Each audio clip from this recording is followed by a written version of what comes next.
আজ আমার নিজের লেখা একটি কবিতা পাঠ করব। আমি একদমই সাধারণভাবেই আছি, এই অবস্থাতে একটু পাঠ করি।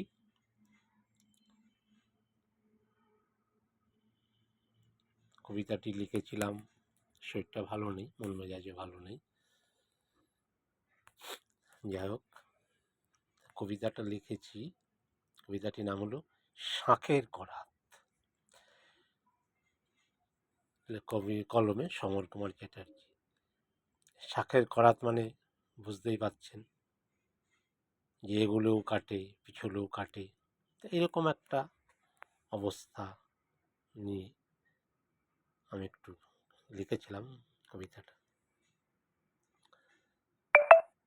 যে বিষয়টা হলো, অনেক সময় দেখা যায় সংসারে একসঙ্গে থাকার পরে অনেকে আলাদা থাকে। সেই অবস্থায় এমন একটা চাপ থাকে, পারিবারিক একটা দ্বন্দ্ব, যাতে অ্যাডজাস্ট না হলে যে প্রবলেমগুলো দেখা যায়, সে তার উপরে নিয়ে কবিতাটা লিখেছিলাম। জীবনে চলার পথে এমন কিছু ঘটে মাঝে সাঝে, মনে হয় এখানেই বুঝি সব শেষ, আর হয়তো এগোনো যাবে না। সম্পর্কের জটিলতা কিছু মানুষকে কুড়ে কুড়ে খায়। মেয়েরা যেটা পারে, ছেলেরা সেটা পারে না। অনেক ঘাত প্রতিঘাত নিয়ে সংসারের খোলা জলে তারা ছোট থেকে মা, ভাই, বোন, দাদা, দিদি সকলকে নিয়ে মানুষ হয়।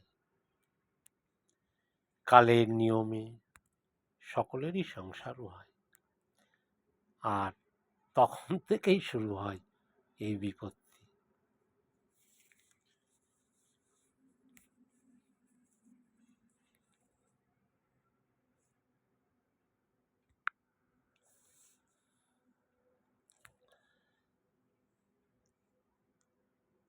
এক একটা পরিবেশ থেকে এক একজন মেয়েরা আসে সংসার করতে।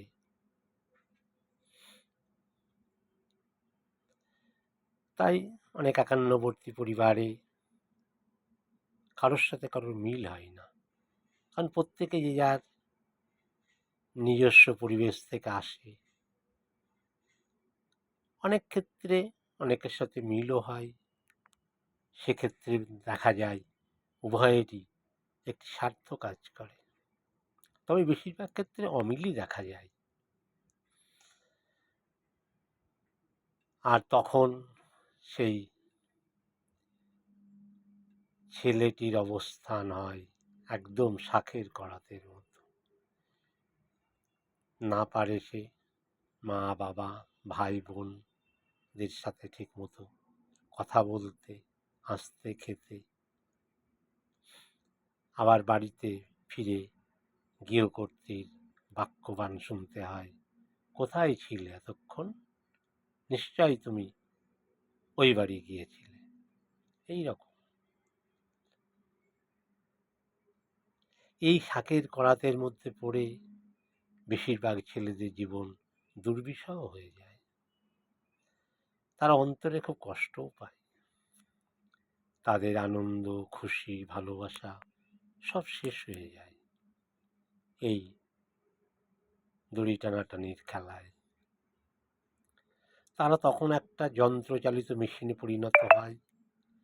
বেশিরভাগ সংসারে এই ঘটনা ঘটে চলেছে নিরন্তর। এই শাঁখের করাত কবে যে শেষ হবে আমরা জানি না। এটা আমার মনে হয়েছে এবং আমি দেখেছি চোখে এরকম বিভিন্ন ঘটনা, তার পরিপ্রেক্ষিতে কবিতাটা লিখেছিলাম। যাই হোক, কেমন হয়েছে তোমরা আমার কমেন্ট বক্স জানিও।